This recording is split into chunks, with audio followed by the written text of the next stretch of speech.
اوكي. يلا بينا نبتدي. واهلا بيكم في فيديو جديد. عاملين ايه؟ وحشتوني جدا، يا رب تكونوا بخير، يا رب تكونوا في احسن حال. والله وحشتوني من الاسبوع اللي فات حقيقي بجد. النهارده الفيديو عن كل ما يخص ميك اب الحواجب. النهارده هنشرح ازاي ارسم حواجبي بالجل والباودر وقلم الحواجب وكمان الماسكرا، وايه الفرق ما بينهم وايه الاستخدام الصح بتاع كل حاجه. ففيديو النهارده هيعتبر زي مرجع لكل حاجه تخص ميك اب الحواجب، فركزوا معايا كويس جدا يلا بينا نبتدي. قبل ما نبدا الفيديو بتاعنا عايزه ارحب بكل البنات الجديده اللي لسه مشتركه في القناه. اهلا بيكم، اهلا اهلا اهلا. ولو انت جديده اول مره تشوفيني، انا مي شواطفي، ميك اب ارتست وفيديو بلوجر مصريه. بعمل فيديوز عن الميك اب والسكين كير والستايلينج كمان. فاهلا بيكي لو انت لسه جديده، ولو انتوا لسه ما اشتركتوش في القناه اعملوا سبسكرايب عشان يوصلكم كل الفيديوز الجديده تستفيدوا. وكفايه رغي، مش بحب انا الحته دي خالص. تعالوا ندخل في الفيديو على طول. اول حاجه هنتكلم عنها النهارده هي الاي براوز جل الحواجب. وجل الحواجب امتى استخدمه لو انا عندي فراغات كبيره جدا في حواجبي، او عندي في بنات لا قدر الله عملت مثلا حادثه في حواجبها، او في جزء مثلا مش الشعر فيه مش كامل. فالجل بيدي احساس شويه زي المايكرو بليدنج، لان الجل ليه كثافه فبيرسم شعره شعره. فانا بفضل ان انت تستخدمي جل لو انت عندك فراغات كبيره جدا في الحواجب، وده بيكون شكله من جوه اوكي. اهم حاجه ان احنا نستخدم فرشه رفيعه جدا، وان كمان الجل يكون نفس لون الحواجب بتاعتك بالظبط. واوعي اوعي اوعي تستخدمي جل لونه اسود، لان مهما حصل مفيش ابدا ابدا ابدا داعي ان تستخدمي اي جل اسود على الحواجب. حتى لو حواجبك غامقه بني غامق استخدمي برضو جل يكون بني غامق دارك براون، يكون شويه لونه يعني بني اللي هو المحروق خالص، ده بنسميه بني محروق او الدارك براون. ده بيكون كويس جدا لو انت حواجبك غامقه، لكن اوعي ابدا ابدا تحطي على حواجبك جل لونه اسود. انا عايزه اقول لكم ان الجل بيدي الحواجب لوك شويه كثيف، فما ينفعش استخدمه بشكل يومي. ممكن استخدمه لو انت رايحه مناسبه بالليل، او الميك اب بتاعك شويه تقيل، عامله هيفي ميك اب لوك، او انت عروسه وعايزه الحواجب تكون ظاهره شويه في الميك اب، لان انت مثلا عامله الوان تقيله وعامله سموكي ايز، فعايزه الحواجب يعني تكون فيها يعني زي مديه بوب كده شويه، او عامله هايلايت في شكل الميك اب بتاعك. فساعتها اوكي ممكن نستخدم جل، لكن الجل مش حاجه انا استخدمها بشكل يومي لان هي تقيله اوكي. ده اول حاجه. ثانيا بتدي كثافه للرموش لو للحواجب سوري. فانت لو عندك اصلا اوريدي الحواجب بتاعتك شعرها كثيف، يعني في كثافه لما تيجي تبصي من الجنب الشعر الحاجب نفسه فيه كثافه، فما تستخدميش ابدا جل. ده للبنات اللي عندها فراغات كبيره او عايزه تظهر شويه الميك اب بتاعها. الطريقه الصح لرسم الحواجب بالجل، اول حاجه واهم حاجه ان انت تسرحي شعر الحواجب الاول. تستخدمي اي فرشه حواجب عندك الاول فاضيه اوكي. واول حاجه هعملها، ركزي كويس جدا، ان انا هسرح شعر الحواجب لتحت، النص التاني هسرحه لتحت بالشكل ده. شايفين ليه بعمل الحركه دي؟ بعمل الحركه دي علشان اشوف اخر الجذور او منبت الشعر بتاع الحواجب اللي انا همشي عليه بالجل اوكي. دي اول خطوه. تاني خطوه ان انا هستخدم فرشه انجلد رفيعه جدا بالشكل ده. السن بتاعها رفيع وجايه انجلد، يعني جايه بزاويه بميل علشان ترسم معايا شعر. واهم بقى من كل ده ان احنا نستخدم لون يكون مناسب للون الحواجب بتاعتنا، مش افتح ومش اغمق، علشان يبقى شكله طبيعي معايا في الاخر. هنبتدي نرسم نص الحواجب من هنا بالشكل ده. برسم شعرة مش بلون ابدا اوكي. شعرة شعرة شعرة شعرة شعرة شعرة شعرة شعرة اوكي بالشكل ده. وبعد كده بسرح الحواجب تاني،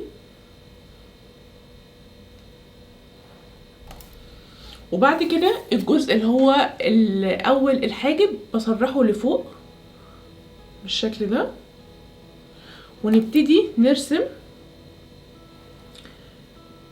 الحواجب من هنا. اوعي تقفلي المربع او الجزء الاولاني اللي هو الايدج او الكورنر بتاع الحواجب بالجل، ده بيديكي شكل سيء جدا اوكي. فاحنا دايما مش بنلون، احنا بنرسم شعرة وتخلي مسكتك للفرشه خفيفه وايدك خفيفه خالص. شايفين؟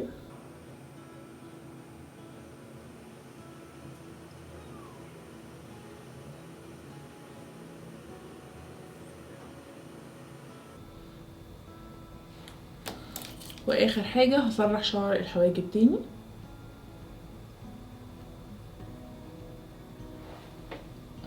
شايفين قد ايه شكلها يعني طبيعي لحد ما، بس طبعا انتوا شايفين الفرق. يعني لا هي محتاجه ميك اب، يعني مينفعش تعمل كده واحده وتخرجي بيها، محتاجه ميك اب. يا اما لو انت مش عايزه تعملي لوك ميك اب يعني تقيله، وانت بس هتحطي كونسيلر وبلاشر بس، مش هتحطي ميك اب في عينك، فما تستخدميش ابدا جل، استخدمي باودر زي ما هنشوف دلوقتي، او تستخدمي قلم تصحيح الحواجب بيديكي لوك اخف شويه من اللوك بتاع جل الحواجب او الاي براوز جل. الطريقه الثانيه وهي استخدام الاي براوز باودر، اللي هو الباودر بتاع الحواجب، وده بيكون شكله اوكي. اهم حاجه ان احنا نستخدم درجه تكون نفس برضو درجه الحواجب بتاعتنا بالظبط، وممكن تكون اغمق نص درجه بس من لون الحواجب بتاعتنا، لكن مش افتح، لان انت لو حواجبك لونها غامق وانت حطيتي لون افتح مع الفاونديشن هيقلب جراي وهيبقى يكون شكله وحش جدا. وفي نفس الوقت لو انت حواجبك فاتحه وحطيتي لون غامق جدا هيبقى شكلك عارفين الاشرار زمان لما كانوا بيحبوا يعملوا اي حد شرير في الافلام كانوا دايما يخلوا حواجبه سودا وتخين قوي ويقربوهم من بعض، عارفين الاحساس ده، فاكرين الاشكال دي لو عايزين يعني يميزوا ان اي حد شرير او كده. فارجوكم ما تبقوش اشرار اوكي، يعني استخدموا دايما الوان نفس لون الحواجب بالظبط، وما تقربوش طبعا الحواجب من بعض، واهم حاجه ما تكثفوش اللي هو الكورنرز اللي بين الحواجب. واهم حاجه ان احنا برضو نهتم جدا بان احنا نسرح حواجبنا الاول قبل ما نبتدي. فخلونا نشوف فين المرايه بتاعتي. المرايه بتاعتي اهي. هستخدم فرشه فاضيه غير الفرشه التانية اوكي وهسرح بيها شعر الحواجب الاول. المره دي هسرحه بطريقه مختلفه، هسرح شعر الحواجب لفوق، وبعد كده هاجي في الكورنر اللي هو الاخير ده واسرحه للجنب بالشكل ده.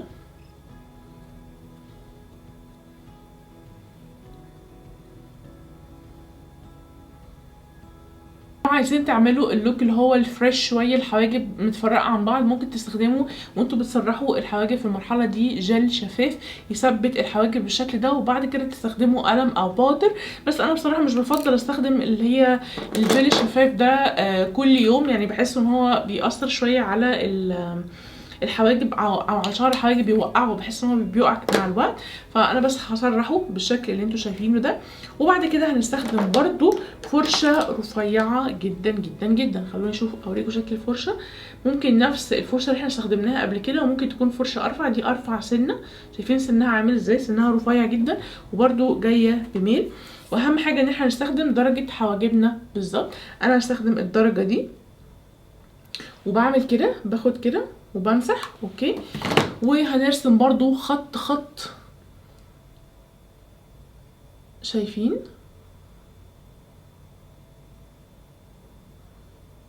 خط خط خط خط. اصلا هي بتدي بس الحواجب، مش بتدي سمك ابدا، هي بتدي بس افكت، او لو في فراغات بسيطه قوي بين الحواجب هي بتملاها او بتدي ضي كده حلو مع الميك اب.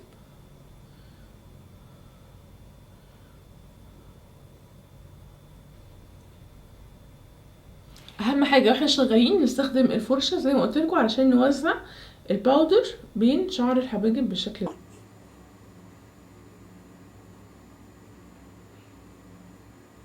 في خطوه كمان بسيطه قوي هتفرق في شكل الحواجب بتاعنا، ان احنا نستخدم كونسيلر او فاونديشن كريمي بالشكل ده، ونستخدم فرشه مايله ونحدد بس الجزء اللي هو تحت الحواجب ده، هيرفعها ويخلي شكل الميك اب احلى وباين اوضح، يعني تحس ان هو واضح وشكله احسن بكتير. ونمشيها كده.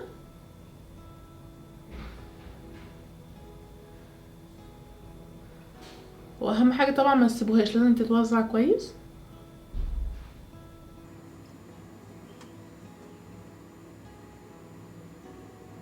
شايفين الفرق؟ دي شويه في فراغات هنا اوكي، تحسوا ان الحواجب شكلها طبيعي شويه، مش سميكه قوي زي الجل.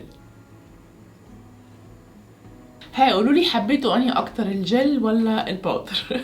الخطوه بقى اللي بعد كده ان احنا نتعلم نستخدم قلم الحواجب. وقلم الحواجب ليه اكتر من شكل، وفي انواع كتير جدا. في انواع اللي هي زي بنفيت اللي هي بتيجي بقلم من هنا اوكي وفرشه من هنا، وفي انواع اللي هي بتاعت شي جلام نفس الفكره برضو، قلم من هنا بس بيبقى معاها زي قلم فلوماستر كده من هنا مش عارفه اني ماسكه دول من هنا. اوكي. وفي كمان بحبه الاقلام بتاعه كيجي اللي هي بتكون فرشتها عامله كده. ففي انواع كتير قوي قوي الاقلام الحواجب، انتوا اختاروا النوع اللي تحسوا ان هو بيناسبكم. لو انتوا مش بتعرفوا ترسموا الشعره شعره فاختاروا اقلام اصلا فيها يعني تكون يا اما رفيعه قوي بالشكل ده، بصوا اقلام رفيعه قوي تديكوا الاحساس ده. اوكي. هجيب مايسيلر ووتر وامسح ناحيه منهم علشان نعمل الناحيه التانية بالطريقه اللي احنا حابينها. تحبوا امسح انهي ناحيه؟ الناحيه دي ولا الناحيه دي؟ يعني امسح الناحيه دي. اوكي. بينا الناحيه دي نستخدم القلم، وعايزه اقولك ان القلم احلى حاجه فيه ان هو بيحافظ على شكل الحواجب طبيعي، مش بيغير في شكلها ومش بيخليها زي الجل اللي هو كثيفه ويغير لونها، ويعني لا ممكن نستخدمها بشكل يومي، نستخدمها الصبح وممكن كمان نستخدمها في المناسبات لو احنا عاملين ميك اب خفيف. هنبتدي نرسم شعره شعره بالشكل ده، شايفين ايدي؟ شعره شعره.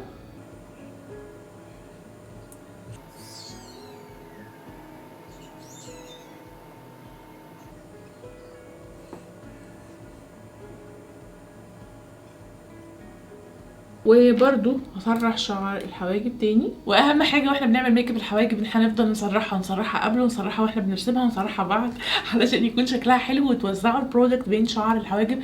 وفي الاخر اهم حاجه تهمني ان شكل الحواجب يبقى طبيعي. بعد كده نيجي لاخر حاجه وهي الماسكرا بتاعه الحواجب او الاي براوز ماسكرا، ودي عباره عن حاجتين. اول حاجه اللي هي بنسميها ترانسبيرنت، يعني تكون شفافه خالص، ودي بتعمل سيت شويه للحواجب ان هي بتوقفها او بتبقى عامله زي عارفين الجل الشفاف، بتبقى نفس الفكره دي بالظبط. زي مثلا ده بيكون شكلها اوكي، يا اما بيبقى لونها ابيض كده بالشكل ده بيكون فيها جل شويه، ودي مش بتعمل اي حاجه غير ان هي بتثبت وتفرق شعر الحواجب عن بعضه، ولازم تستني بعدها يعني من دقيقتين ل5 دقايق على حسب نوعها لحد ما شعر الحواجب ينشف خالص ويبقى لفوق. فده عارفين اللوك ده ترندي شويه الفتره دي. وبعد كده ممكن تستخدمي قلم لو انت عايزه ترسمي بين شعر الحواجب، او في بنات اصلا اوريدي شعر الحواجب بتاعها كويس بتستخدم بس الماسكرا دي ان هي تفرق شعر الحواجب عن بعض وتخلي شكله كويس من غير ما تغير اي حاجه، لان دي لونها شفاف، وفي ده بيبقى لونها ابيض بس بينشف بعد كده برده بيبقى شفاف. النوع التاني من الماسكرا وده بيكون ملون، والنوع ده بنستخدمه علشان نغير لون الحواجب بتاعتنا، وده ما ينفعش ان انا استخدمه برده بشكل يومي قوي، لان انا مثلا في بنات بتبقى حاسه ان هي عايزه تغير لون حواجبها شويه، افتح درجه افتح اغمق درجه اوكي، بس انا شخصيا كمان ضد ان احنا نغير لون حواجبنا. ممكن في بعض الحالات او في بعض السيشنز انا كمان بفتح الحواجب درجه واحده عشان بحس ان هي بتنور الوش شويه، بتدي شكل احسن في التصوير، بس ده بيكون ليه عوامل كتير زي مثلا البنت اللي هتلبس لانسز ولا لا، لون شعرها الاساسي ايه، محجبه ولا لا. خلوني اوريكم شكلها. اوكي ده بيكون شكلها. تعالوا نغير لون الحواجب هنا، بصوا شايفين بتدي لون افتح. في انا بحب قوي النوع بتاع اللي هو NYX ده، في نوع كمان بتاع كاركتر ممتاز شايفين.